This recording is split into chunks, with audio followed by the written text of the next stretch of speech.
Dolly, this isn't the beer you usually get. I know, the supermarket was out of it this morning. They want to get themselves organised. I would have complained, but I didn't want to draw attention to myself at the time. Ginger, put this beer away before Sydney comes, will you? Why? Well, if Sydney walks in here and finds cans of beer all over the place, he'll want some. Where shall I put them? I don't know, anyway, just hide them. Who is Sydney, anyway? He's my Auntie Mona's first husband's wife's boy. No, I don't know them either. Not missing much. The whole family are nothing but layabouts. Oh, that's a very nice letter he's written you, Eddie. Yeah, amazing, that, isn't it? Sydney being able to write. I mean, he was hopeless at school. Auntie Mona herself, of course, was a past master. 50 or 60 begging letters every day. I used to have to take Sydney out in the afternoon so she could concentrate. Took him to the pictures, the bingo, swimming pool. Poor Sydney, he couldn't steal candy from a baby. I remember him trying. Hey, Ed. Yeah? You remember that Rolls Royce we got this off yesterday? Yeah, Silver Shadow. There's another one outside. Oh, Ginger, why didn't you say? I did say. Every time I say anything, she says, why didn't you say? Must be the wrong house. That's Sydney. Did she? Who's that with him? He must have won the pools. She's a steamy hot cup, I know that. I wish now I'd thrown those empties away. I'll let him in. Do I look all right, Ginger? Should have shaved. What did you say? I mean, me, I should have shaved. And this she's Dolly.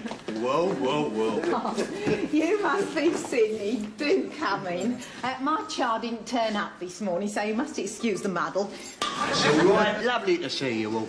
This is Linda, my secretary. Linda. Say hello to my auntie, Linda. Hello. Well done. She's very shy. This is Ginger. Can't quite place him. He's a friend of Norma's. Of course, Norma. Pleased to meet you, Ginger. Hello. She's shy and all. You two ought to get together. There's Norma now. Hello, Norma. Norma. Sydney How you here. getting on? Right, this is Linda. Linda. Hello. Norma. Ginger, get the beer. You said I'd the beer. I said find the beer. Naturally. I'll tell you what. I bought some champagne, didn't I? Oh, this was Get the glasses, Ginger, the glasses. Oh, nice, Sydney. Champagne. Champagne is so refreshing. Let's turn up, isn't it? I don't think I've ever had any of that. you have. How's your mother, Dolly? How long will it be now? Oh, another 2 years, yes. Of course, Mum won't get any remission. She keeps throwing the slates off the roof. There you go. Cheers. Right, I'll tell you what, we'll have a toast. Here's to crime, eh? Sit down, Sydney. Ginger, get Sydney a chair. Well, Sydney, it certainly looks as though the world has been treating you very well. No complaints, Eddie, none at all. Sure. Crisp, anybody? Oh, thanks very much. Oh, that's nice. nice. Sydney? Very nice, very nice. Oh, can I have a crisp, Sydney? Help yourself. I heard you've been going through a bad patch. This is about the 29th year of it. It's finished at last. The good times are coming. For all of you. What do you mean? Is it in the stars? No. It's in that suitcase, as it happens. How do you mean, Sydney? Well, let me start at the beginning. I am emigrating. Oh, Sydney, after all these years of not seeing you, now you're leaving us. You emigrating and all? Oh, am I Sydney? No. Look, it's like this. The government, as you know, do not like people to get rich. They want the wealth to be redistributed. Well, so do I, of course. Only I want to redistribute it myself. I don't want them to do it for me. Already's tried everything in the book and here he is with nothing. I'm a late developer. That's not your fault. Crime nowadays is best left to a few specialists. It's much easier to live off the state. I don't approve of that. I believe in people helping themselves. And that's what we've always done. I know, look at the figures. 24,000 million a year is spent on the social services. Now, I maintain it's up to everyone to get as big a share of that as they can. You see, apart from your weekly allowance, there's supplementary benefit for rent, rates, clothing, furniture, heat, light, special diets, HP payments, holidays, and, of course, dependent relatives. Now, what you've got to do is get yourself organised. The cash will come rolling in by gyro cheque, all tax-free. Have you got a talent for organisation? Yes, No, I he have. hasn't. When have you ever organised anything that wasn't a disaster? I've never had anything to organise. You don't have to worry. A child could do this. Oh, in that case, he might be able to. Sidney, if it's as easy as you say, why are you giving it all up to go and live abroad? I'm expanding overseas. I'm going to establish European claimants on a franchise basis. And since Eddie was so good to me when I was a kiddie, I thought, now it's my turn to do something for him. You were such a sweet little fella. He took me to the swimming pool, showed me how to work the chocolate machine with a bent teaspoon. Fancy you remembering. I've still got that teaspoon. So, I'm going to make you a present of all this. All me files and worksheets. Addresses of labour exchanges, social security offices, citizens advice bureaus. A list of fictitious names, dependent relatives, potted biographies. Now, Eddie, work this scheme right. In a couple of years, you'll be able to join me in the south of France. I'll send a yacht for you. Well, it's been lovely seeing you all. Hang on, Belle. I nearly forgot, didn't I? You'll need a small float to start you off. It should see you all right. Sidney, I don't know what to say. Well, how about asking me to remember you to me old mum? Oh, well, of course. Please do, Sidney. How is she? Great. Living in Bournemouth. I bought her a block of flats, which she's converted into a house. Well, say bye-bye, Linda. Bye-bye. Well Bye-bye, done. Linda. Well, cheerio, Yeah. all. I'll see myself out. God bless you, Sidney. God bless you. Oh, Sidney, He's an inspiration, that boy. I thought that girl was a bit of a drag.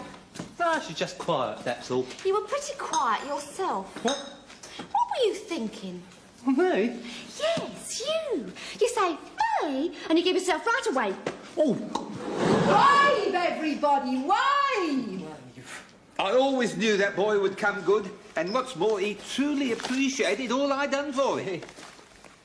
Look here, Ginger, they even give you money to keep up the payments on the things you bought on hire purchase. We don't have anything on hire purchase. No, but we can get some, can't we? Hey, look. Meals on wheels. Always fancied that. Zooming down the motorway, eating and drinking. Oh, you stupid nit. What? You're going to be rich, Dolly. Rich! Oh, Eddie, don't get into your Mr. Big Mood again. Don't you worry, Dolly. You're never going to go short of anything ever again, as long as I live. And then, when the time comes for me to go, when the greatest magistrate of them all beckons me forward to the sunlit uplands with the consumer goods as far as the eye can see, well, if there's anything left over down here, I shall leave it all to Sidney.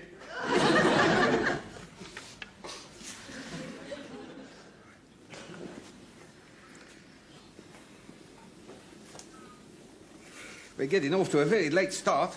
I hope Ginger and Norma realise that they've got 5 more social security offices to go to before lunchtime. How many this afternoon? 4. That's 10 a day. Well, the same as us. If we're going to get rich by being on the dole, Dolly, we've got to work at it. Here they come now. Where have you been? Window shopping. Want to be ready for all this money that's coming to us. I want to be caught on the hop. Ginger and me can have matching fur coats. Well, take it easy. You've got to look as though you need help. Look, Eddie, I just want to get one thing clear. I am not begging. All I want is what am I entitled to as a result of having paid my contributions. You haven't paid your contributions. Don't try and confuse me. If I paid my contributions, I should be entitled to benefits. Now, that's not begging, is it? No, no. Perfectly straightforward false pretences. Hey, what will they give us? About 30 quid a week or 5 years. According to how you answer the questions. Hey, Eddie, Yep. there isn't much time. Tell Ginger again what he has to do. Yes. Now, this is the Social Security office nearest our own home. And this is where we use our own names. Now, here are your own personal record cards. And it gives you particulars of all the various personalities you're supposed to adopt and the names of the people that you sign on. How do I get get to Acton from here? How far is Holloway? Where's Enfield? Well, I'll give you a map of the Underground later on. Now, are you sure you understand the names of the people that you're supposed to sign? Ethel Mary Benson, divorced, triplets, elderly mother to support. I've got 3 kids too. I'm pregnant again, and my husband's been in hospital for over a year.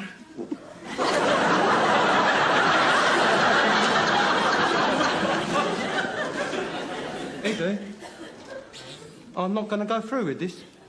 You've just got to act the part. With a name like Felicity, look. Felicity Hawksworth. Your wife has run off. I'm not surprised. That is her name. Well, what's my name? Your name is George Bernard Hawksworth. You're the ex-director of a failed scaffolding firm. You suffer from vertigo. You've got 5 children, you've got your wife's invalid father living with you, and the landlord is suing you for repossession. So what do you do at the interview? Say, Felicity, come home. Now, look, Ginger, look, what is your name? Ginger Dunn. No, I mean at Enfield this afternoon. Oh, I think it begins with an H. It's no good being as vague as that. I mean, you don't want them to think this George Bernard Hawksworth is an absolute idiot, do you? Well, he can't be too bright, otherwise he wouldn't be in that mess, would he? Perhaps somebody should go with Ginger. We could make an outing of it. Oh, you've got claims of your own to register. Now, look at your cards and make sure that you understand them. Is there anything you don't understand? What do we do in the event of an emergency? You mean if they offer us a job? You play it by ear. Eddie, how can we be certain they're going to offer us jobs as musicians? Ginger, for anybody planning to live on their wits, you are starting out at a serious disadvantage. Now, remember that you are ill. You've got slipped discs. You can't stand crowds. Can't stand heights, can't stand depths. You're too light for heavy work, you're too heavy for light work. You've written to your MP about it.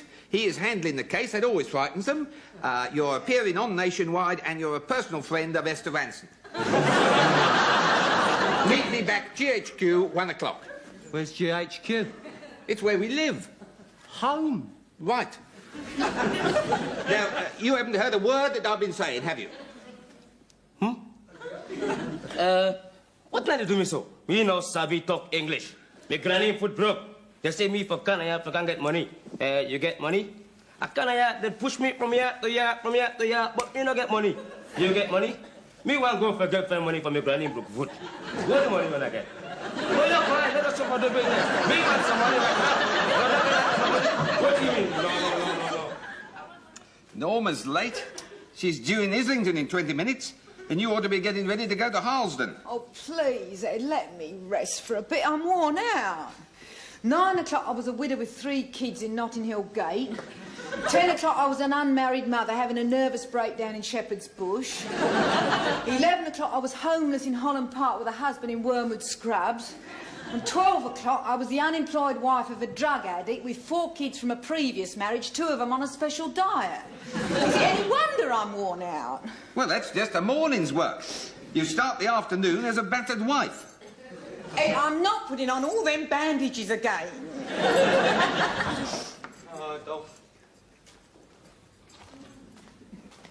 Ginger, you shouldn't be here. Oh, please, Ed, just let me sit down. No, you're due at Ponder's End. You're seeing them at 2. You're an unemployed boilermaker supporting a widowed mother and 8 assorted stepbrothers and half-sisters. Can't make it, Ed. He looks too young to be supporting all those people. Well, of course he is. If he could support them, he wouldn't have a problem. I can't do it, Ed. Of course you can. Look, I'm losing my grip. I've been to Cricklewood. Yes, I know you have. You've been a Cornish tin miner, wife and 3 kids. No danger of you getting a job in a tin mine in Cricklewood. Then I went to Colindale. I registered again. Yes, well, I'll tick that off. Yeah, then I should have gone to Wembley Park. You mean you didn't? No. Went back to Golders Green. Why'd you do that? By mistake, so I registered all over again. Did they recognise you? I'm not sure.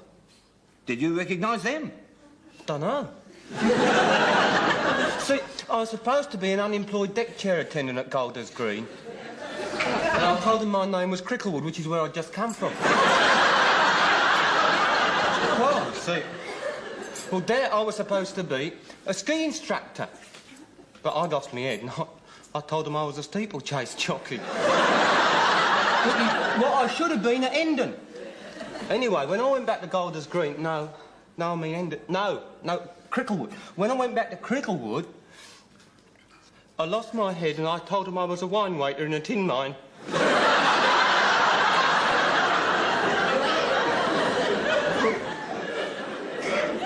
They gave me an old-fashioned look, you see. And I thought it was best if I went out and came in all over again.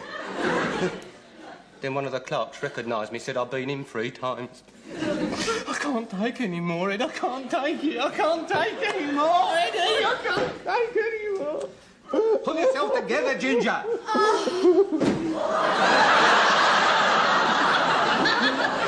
can't walk another yard. Don't come in looking like that. You'll frighten Ginger. Oh, no! You see? Oh, I'm so glad I'm home. I must put my feet up and take my shoes off. No, you can't do that. You must stick to the schedule. Blimey, I'm late myself. I've got to be at Listen Grove in 20 minutes. I'm an incontinent trapeze artist. You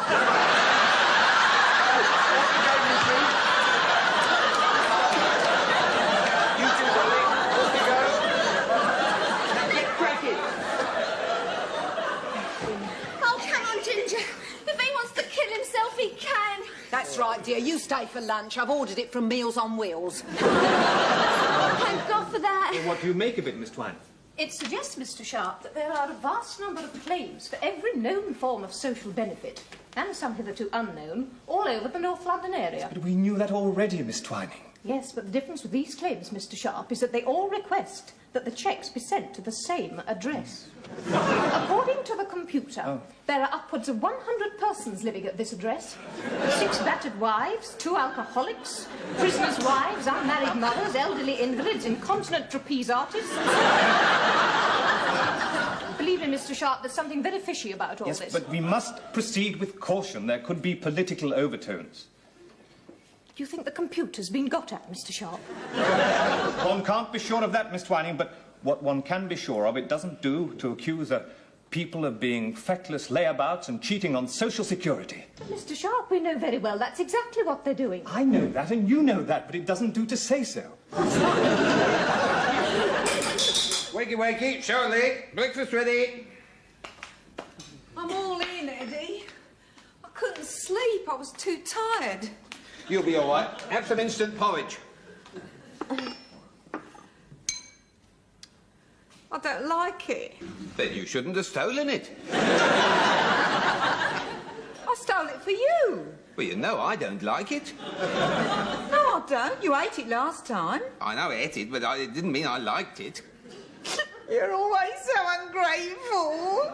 You're the one that's being ungrateful. I mean, I have made your breakfast. Well, only because so that I can go round all them offices again. Well, the claims have got to be registered. Sydney didn't get rich, you know, by sitting at home. Oh, I'm ever so worried about Ginger. What's up? Couldn't he sleep? He couldn't do anything else. He kept rambling, Cricklewood, Colindale, Camden Town. Oh, Eddie, you're working him too hard and it's not worth it. We're going to make a bomb. When? We haven't seen a penny yet. Yeah, Ed, when are those gyro cheques going to arrive? Well, the mails have been all over the place lately. Well, Sydney's letter got here. And the letter from the hire purchase saying we had to pay the first instalment on all this. It'll be about 70 cheques for an average of 30 quid each. So that's, what, about 2 grand? And that's only the first week. When? Any minute now. Ah, Ginger, how are you? How am I? Who am I, you mean?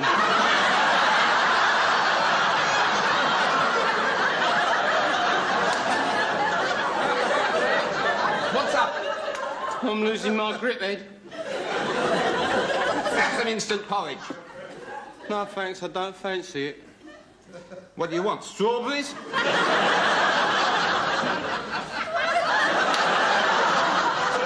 Norma, have some instant porridge. No. Go on, help yourself. I don't like it. Eddie? Yep. When I woke up this morning, I couldn't remember my own name. Why did you want to? Want to what? Why did you ask yourself who you were? I wanted to know who I was. Well, you should have asked me. I'd have told you. What's that? It's only the front door. That's very likely the postman now, with all the gyro checks. Well, I hope so. It's only one for you. Only one? Oh, well, it's probably just one huge check. No.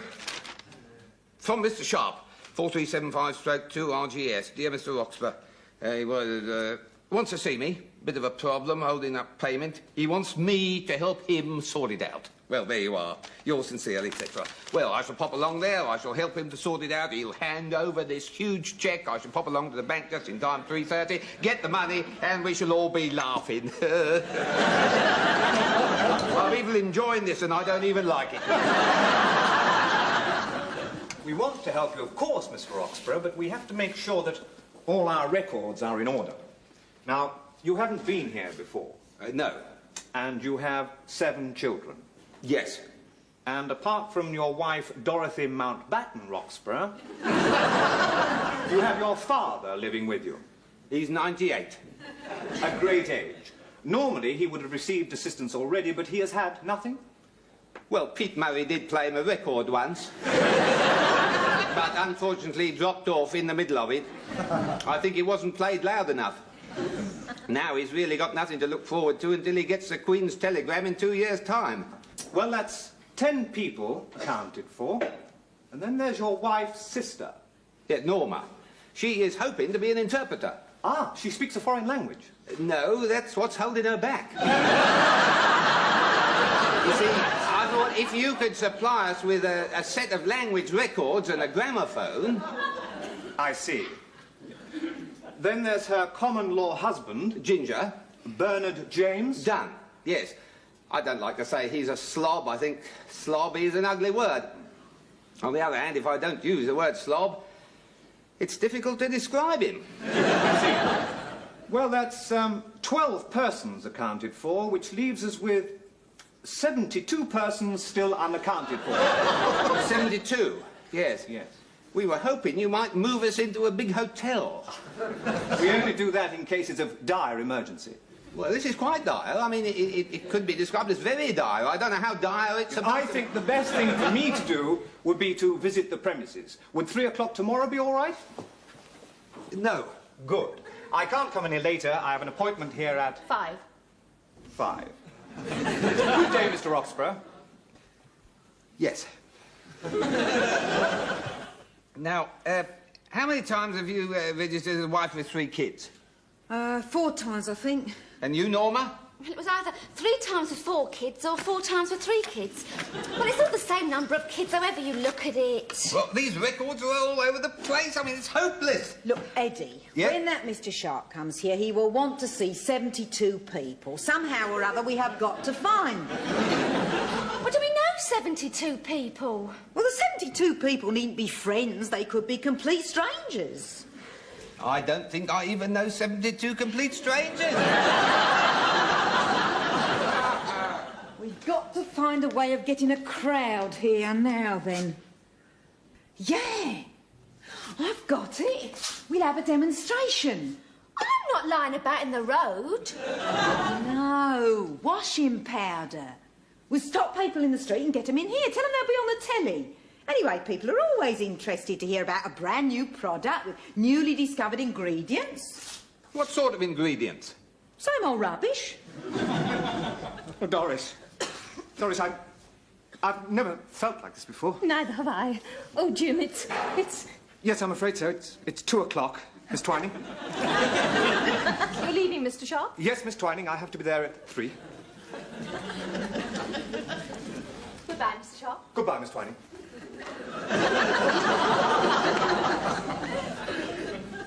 These are the clothes before, and this lot is after. Won't they want to see the clothes actually getting clean? Oh, we'll manage it. We'll blind them with science.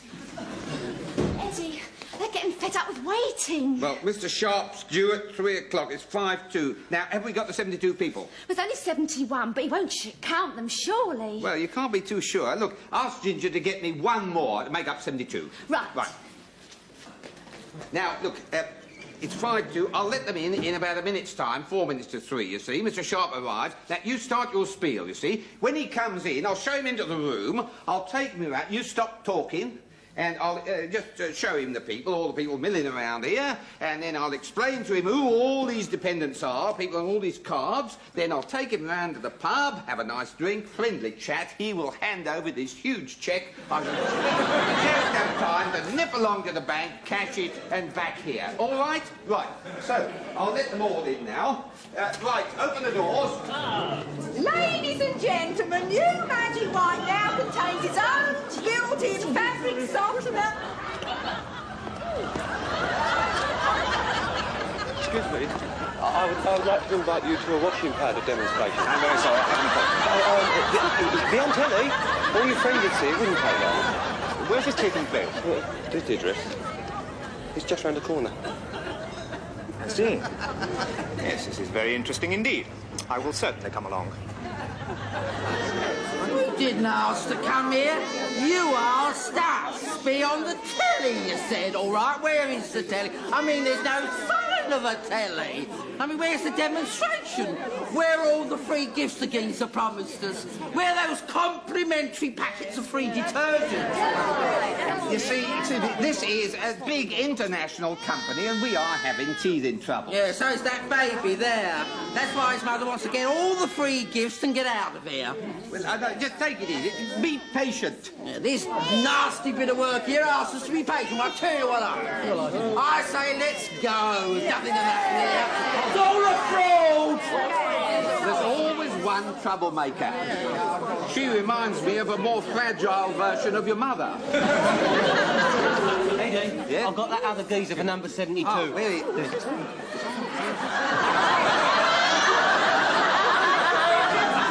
Mr. Sharp, you're early. So it seems. Now listen to me, Roxburgh. Who's that geezer?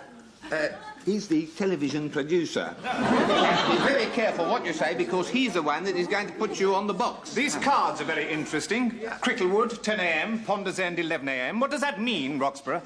Ponders End, well, you see, that is, it's a timetable of the washing powder demonstration. I see. Occupation steeplechase jockey. That is an example of the type of person that we are catering for, you see, with the, all the mud on the riding breeches. With 3 babies. It's the nappies, you see, washing all the nappies. You put a pin in a nappy, then put it on the baby, and of course, before you can turn round, or even the baby can turn round, you've got a lot of trouble on the way. I think I will keep this card. How do we know? We haven't seen anything yet. I suppose this lady here is a relative of yours. Oh, I beg your pardon, I'm what? Well, I mean, everything is relative, and in that sense, you are. I think I have all the evidence I need. Where have those cards gone? I'm just washing them for you. Oh, you forgot this one, doll. Watch the magic of Magic White. Miracle powder. Wait, stop that. Excuse me. Ladies and gentlemen, this amazing powder washes documents, papers and salad lettuce, as well as your flimsy garments. Never mind, Mike. Give me those cards. Certainly, sir. There we are. Not a biological stain to be seen. There's nothing else to be seen either. There we are. Every card whiter than white. Get that with brand X. Take a card, madam. Any card. No evidence. No benefits.